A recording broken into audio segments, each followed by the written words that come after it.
Hello नमस्कार student, welcome to innovation study channel. आप सभी का यहाँ पे स्वागत करते हैं। अपन एक्सेलेंट डैशवर्क का 8 नंबर मॉडल पेपर पढ़ रहे थे, उसकी 2 क्लासें लगा ली है। आज अपन 3 नंबर क्लास लेके आए हैं। अगर आप चैनल पे नए हैं तो चैनल को सब्सक्राइब करें, पास में लगी बेल आइकन को दबाएं ताकि प्रत्येक वीडियो का नोटिफिकेशन आपके पास पहुंचे और आप तुरंत उसका लाभ उठा सकें। पीछे वाली क्लासें अगर आपने नहीं देखी है तो प्ले लिस्ट में या नीचे ऊपर आई बटन पे या नीचे डिस्क्रिप्शन में उसका लिंक मिल जाएगा, या आप प्ले लिस्ट में जाके कंटिन्यू क्लासों को देख सकते हैं। हमारी क्लास सुबह 7 बजे चलती है और शाम को 8 बजे क्लास चलती है। दोनों ही टाइम 10वीं के लिए मैथ की क्लासें चल रही है। दोनों ही क्लास ज्वाइन कीजिएगा। जो भी डाउट लगता है कमेंट बॉक्स में लिख सकते हैं। देखिएगा, आज की क्लास का पहला ही क्वेश्चन आपको दिया गया है 17 नंबर। एक एपी में a बराबर 5, d बराबर 3, an बराबर 50 है तो n और sn का मान ज्ञात कीजिए। बढ़िया क्वेश्चन है। भी आपको n लेके आना है, कितने नंबर है और इनका सभी का सम लेके आना है। तो अब देखिएगा यहाँ पे क्या आएगा। a बराबर 5, d बराबर 3, an बराबर 50 दिया गया है। तो n निकालने के लिए क्या करेंगे, an वाला फॉर्मूला लगा देते हैं। अनुपात ज्ञात करने का फॉर्मूला होता है an बराबर a प्लस n माइनस में 1 इंटू डी। an का मान कितना है 50 बराबर a का मान कितना है 5 प्लस n माइनस में 1 इंटू डी का मान कितना है 3। ये 5 इस साइड में ले आओ तो 50 माइनस में 5 बराबर 3n। पहले 3n माइनस में 3, भी 3 का अंदर गुणा करा दिया। 3n माइनस में 3, 50 में से 5 जाएंगे 45। ये कितना बचेगा भी 45 ही बचेगा ना, ठीक है। 45 माइनस का 3 इस साइड में आके प्लस का 3 बनेगा इज इक्वल टू 3n। तो 3n इज इक्वल टू 45 और 3 48। n का मान कितना होगा, n का मान आपके पास में आएगा 48 बटे 3, 16 3 48। n का मान कितना आएगा 16 3 48, n का मान आ गया 16। यानी इसमें कितने नंबर हैं 16 नंबर हैं। अब हमें sn का मान लेके आना है। sn का मान लेके आना है यानी 16 पदों का योग लेके आना है। s16, पहले तो sn का फॉर्मूला लिखते हैं। Sn is equal to n बटे 2 2a, या ऐसे भी लिख सकते हो आप। अगर अंतिम पद आपके पास पता है ना आपको, तो a प्लस an। तो S16 is equal to n का मान 16 बटे 2, a का मान 5 प्लस अंतिम पद कितना है 50। काट दो इसको, 8 बार कटेगा, 8 दूनी 16, 8 गुणा 50 और 5 55, 8 5 40, 8 5 40, 4 आंसर बचेगी। 8 5 40, 40 और 4 44, 40 और 4 44। तो S16 इज इक्वल टू 440। ये इसका राइट आंसर हो जाएगा, ये भी इसका राइट आंसर हो जाएगा। एक एपी में a बराबर 8, an बराबर 62 और sn बराबर 210 दिया है। n और d ज्ञात कीजिए। n और d यानी पदों की संख्या और सार्वय अंतर d लेके आना है।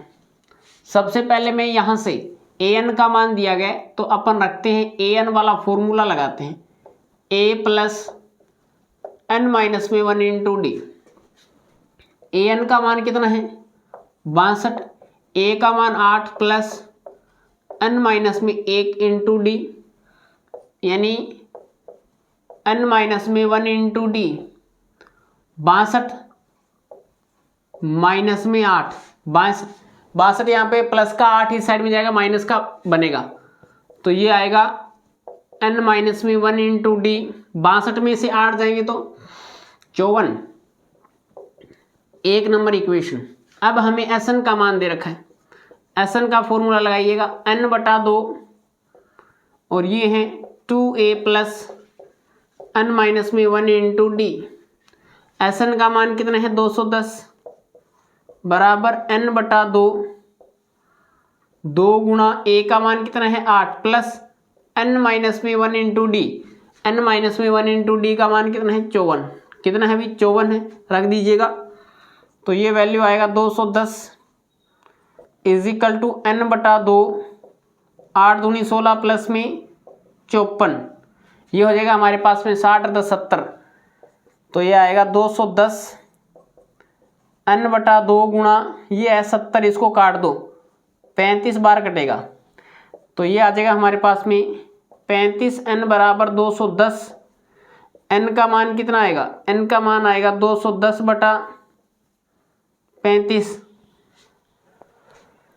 7 बार कटेगा क्या, 7 बार काट दो, 7 या 21, 0 लगेगा, 7 5 35, n का मान आएगा 6, n का मान कितना आ जाएगा 6 आ जाएगा, n का मान 6 आ गया। ठीक है, अब यहाँ पे रख दो, यहाँ पे वैल्यू रख दो, तो ये आ जाएगा हमारे पास में n 6 रखो, यहाँ पे हमें d का मान भी लेके आना है, शारवा अंतर d का मान लेके आना है, तो ये हो जाएगा 6 माइनस में 1 इंटू डी बराबर 54, 6 में से 1 जाएगा तो 6 में से 1 जाएगा 5, 5d इज इक्वल टू 54, तो d का मान क्या है 54/5, कोई मिस्टेक कर दिया गया, थोड़ा देखना दोबारा, इसका मान 54 है, ठीक है, 8 दूनी 16 70 हो जाएगा, 35 7 से काटा है, ये भी ठीक है, 7 21 70 50 60 60 10 70, ये भी ठीक है, 35 35 ठीक है, 2 बार कट गया, 35 35 का भाग लगाते हैं 220 में, 6 बार आएगा ना, 6 और 6 3 18 18 8 21, ठीक है, n का मान 6 आ गया। 6 में से 1 घटाओगे तो यहाँ पे रखोगे d का मान 54/5 आ रहा है, और d का मान आपके पास में n का मान 6 आ गया, तो आप रख सकते हैं यहाँ पे वैल्यू रख के चेक कर सकते हैं। अब ये आपके पास में d का मान 54/5 आ गया और n का मान आपके पास में 6 आ गया, यही पूछा था आपके पास, आपको d का मान 54/5 सही है और n का मान भी आपको 6 सही है, और ये इस साइड वाला कंप्लीट हो गया, तो इसका लीजिएगा स्क्रीनशॉट। अब चलते हैं नेक्स्ट पे। अब देखिएगा स्टूडेंट नेक्स्ट क्वेश्चन 18 नंबर के शीर्षों 0, -1, 2, 1 और 0, 3 वाले त्रिभुज की भुजाओं के मध्य बिंदुओं से बनने वाले त्रिभुज का क्षेत्रफल ज्ञात कीजिए। इस क्षेत्रफल का दिए हुए त्रिभुज के क्षेत्रफल के साथ में अनुपात ज्ञात कीजिए। तो अब देखिएगा अपन क्या करते हैं, एक त्रिभुज बनाते हैं। ये आपने एक त्रिभुज बना लिया जिसके निर्देशांक आपको दे रखे हैं ए बी। ए का जो निर्देशांक है 0, -1, बी के हैं 2, 1 और बिंदु सी के निर्देशांक हैं ए बी सी, यानी सी बिंदु के निर्देशांक हैं 0,3। अब इस त्रिभुज की भुजाओं के मध्य बिंदुओं को मिलाने वाले मध्य बिंदु इस प्रकार से निर्देशांक लेके आने, ये आपने बिंदु P मान लिया, ये Q मान लिया और ये बिंदु R मान लिया। तो यहां पे लिखेंगे अतः P के निर्देशांक मध्य बिंदु P है ना, ए बी का मध्य बिंदु P है, तो P के निर्देशांक कैसे आएंगे, हमारे पास में आ जाएंगे x1 plus x2/2, x1 plus x2/2, x1 का मान कितना है 0 प्लस x2 का मान कितना है 2/2, -1 प्लस 1, y1 प्लस y2/2, तो ये रिजल्ट आ जाएगा, यानी 2/2 1 और ये है -1 प्लस 1 0, 0/2, यानी ये आएगा 0। अब यहाँ पे लिखेंगे बिंदु Q के निर्देशांक, बिंदु Q के निर्देशांक क्या हो जाएंगे? Q यानी A C का मध्य बिंदु है, इसलिए x1 प्लस x2 यानी 0 प्लस 0 बटा 2, y1 plus y2 minus 1 plus 3 बटा 2, तो ये बन जाएगा 0,2 बटा 3 प्लस का 3 माइनस का 1 प्लस का 2 बटा 2 यानी 1। वह R के निर्देशांक, R के निर्देशांक क्या हो जाएंगे? इसका मध्य बिंदु है 2 प्लस 0 बटा 2, 1 प्लस 3 बटा 2, यह आएगा आपके पास में 1, 2 बटा 2 1 और 3 4, 4 बटे 2 यानी आपके पास में आएगा 2।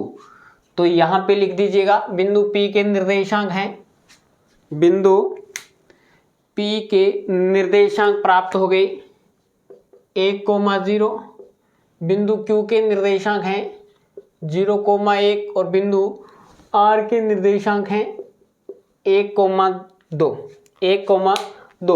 अब अपन क्या करते हैं, त्रिभुज ABC का क्षेत्रफल निकाल लेते हैं और इसका भी त्रिभुज PQR का दोनों का क्षेत्रफल निकालना पड़ेगा। तो लिखेंगे त्रिभुज ABC का क्षेत्रफल, फॉर्मूला होता है 1/2 x1 y2 माइनस में y3 प्लस में x2 y3 माइनस में y1 प्लस x3, और x3 का मान कितना है? x3 यहाँ से लिखेंगे y1 माइनस में y2, तो ये रिजल्ट आएगा 1/2 x1 का मान 0, y1 का मान y2 का मान कितना है? 1 माइनस में y3 का मान 3 प्लस में x2 का मान कितना है? 2, y3 माइनस में y3 का मान कितना है? 3 माइनस प्लस 1 प्लस में x3 का मान कितना है? 0, y1 माइनस में y2 माइनस का 1 और ये माइनस का 1, तो ये आ जाएगा आपके पास में 1/2, 3 माइनस का प्लस का 1 माइनस का बनेगा 2, और माइनस का 2 बनाने की आवश्यकता ही नहीं है, 1/2 और यहाँ पे 0 है तो 0 बन जाएगा, ये तो मान पूरा 0 हो जाएगा। तो ये लिखोगे 0 प्लस 3 और 1 4, 3 और 1 4, 4 गुणा 2 4 दूनी 8, और बाहर ये 0 है तो ये 0 हो गया, यानी रिजल्ट ये आएगा 8/2 यानी 4 वर्ग इकाई, 4 वर्ग इकाई, इक्वेशन नंबर 1। इसी प्रकार से लिखेंगे त्रिभुज PQR, त्रिभुज PQR का क्षेत्रफल 1/2, फॉर्मूला बार बार नहीं लिखेंगे, डायरेक्ट वैल्यू रखेंगे। तो यहाँ से x1 का मान कितना है? 1 माइनस में y2 का मान 2 माइनस में y3 का मान 1 प्लस x2 का मान कितना है? 1, और ये हो जाएगा y3 माइनस में y1 1 माइनस में 0 प्लस में यहाँ पे है 0 और ये है 0 माइनस में 2, तो ये रिजल्ट आएगा 1/2 और 2 माइनस में 1 प्लस में 1 गुणा 1 और यहाँ पे है प्लस का, ये माइनस के 2 बन गए क्या यहाँ पे? ठीक है, 2 माइनस में 1 और ये तो 1 हो गया और माइनस के 2 आ गए, प्लस और माइनस के 2, क्या इसका 0 आएगा क्या? यही है क्या पॉइंट, चेक कर लेते हैं एक बार के लिए। ठीक है, अरे यार बाहर 0 है, क्या दिमाग है, बाहर 0 है तो अपन क्या करेंगे, 0 ही बन गया ना। मैंने सोचा यार ये तो कैंसिल हो गया, इसका क्षेत्रफल 0, देखो बाहर 0 है तो इसलिए ये 0 हो गया, पूरा 0 हो गया। तो 1 और 1 कितना हो गया, 2, 1 और 1 कितना हो गया, 2। तो आप लिखोगे 1/2 गुणा 2, 2 से 2 काटोगे, ये आएगा 1 वर्ग इकाई, वर्ग इकाई।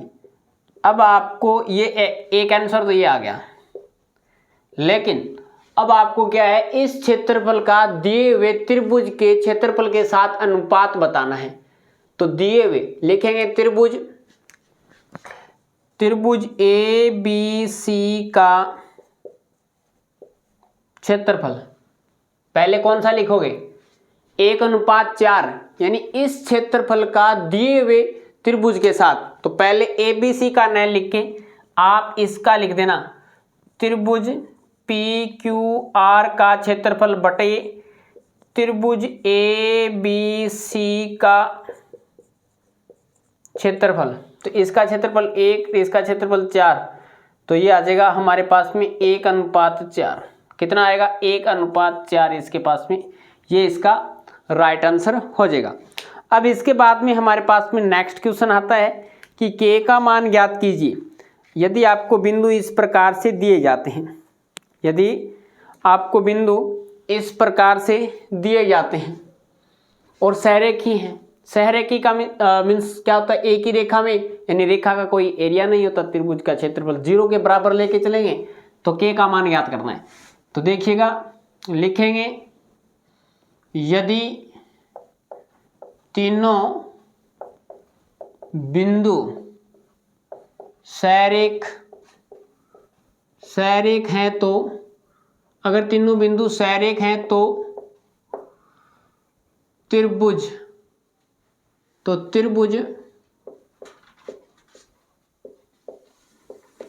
का क्षेत्रफल इक्वल टू 0।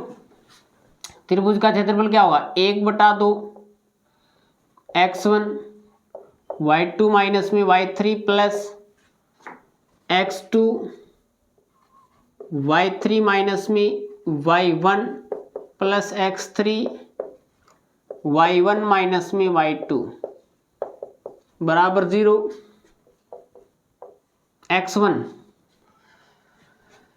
x1 का मान 2, y2 का मान कितना है, k माइनस में y3 का मान माइनस और माइनस प्लस के 3, प्लस में x2 का मान कितना है 4, y3 का मान कितना है माइनस के 3, y3 का मान कितना है माइनस के 3, और y1 का मान कितना है माइनस के 3, y1 का, ठीक है। प्लस में x3 का मान कितना है 6, y1 का मान है 3 माइनस में y2 का मान दोबारा के आ गया, ठीक है, बराबर 0। ये 1/2 है ना, ये 0 की तरफ चला जाता है तो 0 बन जाता है। 2 का अंदर गुणा 2 के, प्लस में 2 तिया 6, माइनस का 3 माइनस का 3 माइनस का 6, माइनस का 6 गुणा 4, माइनस का 6 के 24, और ये आ जाएगा 6 तिया 18 माइनस में 6 के बराबर 0, माइनस का 6 के प्लस का 2 के माइनस का 4 के बचेगा, और ये आ जाएगा हमारे पास में प्लस का 18 और प्लस का 6 प्लस का 24 माइनस के 24, प्लस के 24 माइनस के 24 बराबर 0। तो ये आएगा माइनस का 4 के, ये तो कट गया, इज इक्वल टू 0। तो के का मान कितना आएगा, के का मान आएगा 0 बटा माइनस के 4, 0 बटा माइनस के 4 यानी 0। तो ये हमारे पास में के बराबर आ जाएगा 0। के बराबर क्या आएगा हमारे पास में 0 आ जाएगा। के का मान ये आपको लेके आना था। तो ये बिंदु अगर सहरेख हैं तो के का मान 0 होगा। के का मान अगर आप 0 रखोगे तो ये बिंदु सहरेख होंगे, अन्यथा ये बिंदु सहरेख नहीं होंगे। तो इसका लीजिएगा स्क्रीनशॉट। चलते हैं नेक्स्ट पे। अब देखिएगा स्टूडेंट, नेक्स्ट है 19 नंबर की, सिद्ध कीजिए कि 1 प्लस में tan a माइनस में sec a गुणा 1 प्लस में tan a प्लस में sec a बराबर 2 tan a। तो LHS साइड लेके चलेंगे, LHS और RHS को बराबर करना है। तो यहाँ पे लिखेंगे LH साइड से ये आएगा 1 प्लस में tan a माइनस में sec a गुणा 1 प्लस में tan a प्लस में sec a। यानी पूरे क्वेश्चन को साइन कोस में चेंज करते हैं, पूरे क्वेश्चन को साइन कोस में चेंज करते हैं।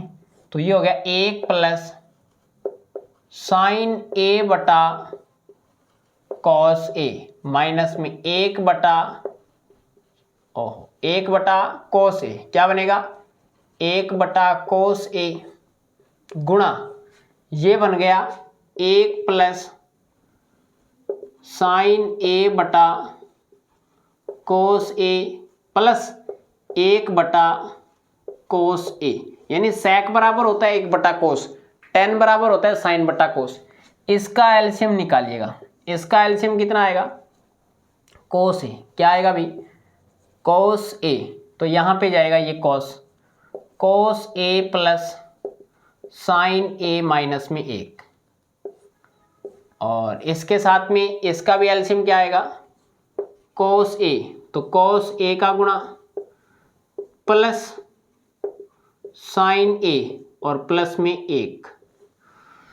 अब इधर गुणा कर देते हैं कोस का, इस साइड में कोस का कोस के साथ में कोस स्क्वायर a, कोस का साइन के साथ में कोस a साइन a, कोस का प्लस 1 के साथ में कोस a प्लस में साइन का कोस a साइन a प्लस में साइन स्क्वायर a प्लस में साइन a। फिर साइन का इन तीनों नंबरों के साथ में प्लस 1 का इन तीनों के नंबरों के साथ माइनस 1 का, तो माइनस का कॉस a माइनस का साइन a माइनस 1 अपॉन में कॉस स्क्वायर a, क्या हो जाएगा कॉस स्क्वायर a। तो कॉस a कोई नंबर कटेगा क्या, कॉस a से कटेगा, साइन से साइन a कट देगा, प्लस माइनस है ना। अब देखिएगा कॉस स्क्वायर a और ये है साइन स्क्वायर a, तो इसका मान हो जाएगा 1 प्लस में cos a sine a, cos a sine a, तो ये आ जाएगा 2 cos a sine a divide by, और माइनस में क्या है 1 divide by cos square a plus ये माइनस कट जाएगा, रिजल्ट कितना आएगा। अब देखो कॉस की स्क्वायर है, 1 पावर कट गया, कितना बना 2 साइन a बटा कोस a, तो यहाँ पे 2 साइन बटा cos tan a is equal to RHS यानी HP, हैंड्स प्रूफ। समझ में आया क्या। LHS साइड लेके चले हैं, पूरे क्वेश्चन को साइन कोस में चेंज कर दिया, इसका एलसीएम कोस ले लिया, इसका एलसीएम कोस ले लिया। कोस 1 के साथ में जाएगा कोस a plus sign a minus में 1, कोस इसके साथ में plus cos a plus sign a plus 1। कोस का इन तीनों के साथ में गुणा करा देते हैं, साइन का इन तीनों के साथ में गुणा, माइनस 1 का इन तीनों के साथ में गुणा, माइनस का कोस a माइनस का साइन a प्लस का कोस a प्लस का साइन a कट गया, cos square a plus sine square a क्या होता है पहली सरोसमी का 1 होता है, 1 मान लिख दिया, प्लस में cos a sine a cos a sine a, 1 plus 1 2 cos a sine a और माइनस का 1 लिख दिया, माइनस का 1 प्लस का 1 कट गया। यहाँ पे नीचे क्या है कॉस स्क्वायर a है और ऊपर क्या है कॉस है, तो एक नीचे 2 पावर है ऊपर 1 पावर है, तो ऊपर वाली पावर हट गई, तो 2 साइन a यानी कोस कट गया तो साइन a बचेगा, नीचे क्या है कोस की 2 पावर थी 1 पावर बची कोस से, साइन बटा कोस यानी tan होता है, 2 इसके गुणा में इजिकल टू यही हमें लेके आना था। अब इसके बाद में देखिएगा 1 plus tan theta plus sec theta और 1 प्लस कॉट थीटा माइनस में कोसेक थीटा का मान ज्ञात कीजिए। अब पूरे क्वेश्चन को साइन कोस में कन्वर्ट कर देते हैं। अब यहां से लिखेंगे 1 प्लस टेन बराबर क्या होता है साइन थीटा बटे कॉस थीटा प्लस 1 बटा cos theta 1 plus cos theta बटे साइन थीटा माइनस में 1 बटा ये बन जाएगा हमारे पास में साइन थीटा। 1 प्लस कोस बटा साइन कोट होगा और 1 बटा साइन कोसेक हो जाएगा। 1 बटा साइन क्या हो जाएगा? कोसेक हो जाएगा। इसका एलसीएम लेते हैं, इसका भी एलसीएम लेते हैं, अलग अलग का एलसीएम लेते हैं। इसका एलसीएम हमारे पास में आ गया कॉस थीटा, कॉस का गुणा 1 के साथ में कॉस थीटा प्लस में साइन थीटा प्लस में 1 और ये बन जाएगा साइन थीटा, साइन का गुणा 1 के साथ में साइन थीटा प्लस में कॉस थीटा माइनस में 1, कोस का गुणा तीनों के साथ में। सेम प्रोसेस यही है, जैसे यहाँ पे गुणा किया था ना वही गुणा यहाँ पे करना है, कोई इश्यू नहीं आना चाहिए। तो ये बनेगा cos theta sine theta plus में कॉस स्क्वायर थीटा माइनस में कॉस थीटा माइनस 1 के साथ में करेंगे, साइन का तीनों के साथ में गुणा प्लस में साइन स्क्वायर थीटा प्लस में sine theta cos theta minus में साइन थीटा प्लस के 1 का तीनों के साथ में गुणा साइन थीटा प्लस में कॉस थीटा प्लस का 1 माइनस का 1 माइनस का 1 अपॉन में कॉस थीटा साइन थीटा क्या आएगा? Cos theta dot sine theta plus का साइन प्लस का कॉस माइनस का साइन दोनों कट गए। Cos square theta sine square theta का मान क्या होगा? 1 होगा और माइनस का 1 प्लस में कॉस थीटा साइन थीटा क्या बनेगा? 2 cos theta sine theta upon में cos theta sine theta plus minus cut गया, रिजल्ट आएगा हमारे पास में 2 cos theta sine theta upon में cos theta dot sine theta, ये दोनों कट गए, आएगा हमारे पास में 2 cos theta dot sine theta, यही आंसर है इसका, यही इसका राइट आंसर हो जाएगा। 2 मान आएगा। ठीक है, समझ में आया? तो इसका लीजिएगा स्क्रीनशॉट। अब अपन चलते हैं नेक्स्ट पे। अब देखिएगा स्टूडेंट, नेक्स्ट है आपके पास में 20 नंबर क्वेश्चन इस प्रकार से है कि किसी अस्पताल में एक डॉक्टर द्वारा 30 महिलाओं की जांच की गई और उसके हृदय स्पंदन की प्रति मिनट संख्या नोट करके नीचे दर्शाए अनुसार संक्षिप्त रूप में लिखी गई है। एक उपयुक्त विधि चुनते हुए इन महिलाओं के हृदय स्पंदन की प्रति मिनट माध्य संख्या ज्ञात कीजिए। यहाँ पे हृदय स्पंदन की प्रति मिनट संख्या दी गई है, महिलाओं की संख्या दी गई है, XI का मान निकालना है। अपन पग विचलन विधि से करेंगे तो UI का मान निकालना है, फिर दोनों का गुणा करना है। तो कितनी महिलाएं हैं? सिग्मा FI यानी 30 महिलाएं हैं। कितनी महिलाएं हैं? 30 महिलाएं। XI का मान 65 प्लस 68 को जोड़ के 2 का भाग लगाते हैं, यानी इसके बीच का मान लेके आते हैं। तो ये आएगा हमारे पास में 66.5, ये आ जाएगा हमारे पास में 69.5 यानी 69.5 और ये हो जाएगा हमारे पास में 72.5 कितना आएगा? 72.5 74 यानी 75.5 और ये आ जाएगा हमारे पास में 78.5, इसके बीच का मान आ जाएगा 81.5 ही आएगा ना, 82 83 ठीक है, ये आ जाएगा 83 84.5। अब हमें पहले तो आपको ये मानना है, इसके बीच का मान मान लेते हैं। ठीक है, यानी ए कल्पित मान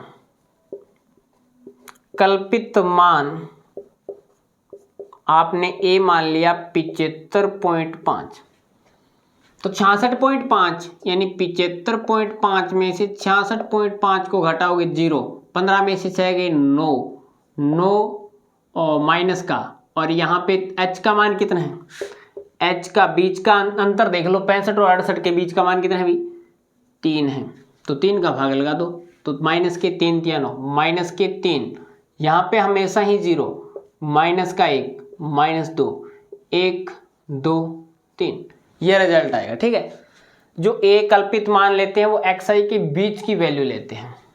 अब इसका गुणा करना है fi ui का, माइनस में 2 तिया 6, माइनस में 4 तिया 12, माइनस में 3 एकम 3 0, 7 एकम 7, 4 दूनी 8, 3 दूनी 6, माइनस का 6 प्लस का 6 कैंसिल, प्लस का 8 और प्लस का 7 प्लस का 15, 8 7 15, और यहाँ पे देखो भी कितना मान आ गया, 12 और 3 15, वैल्यू फिनिश।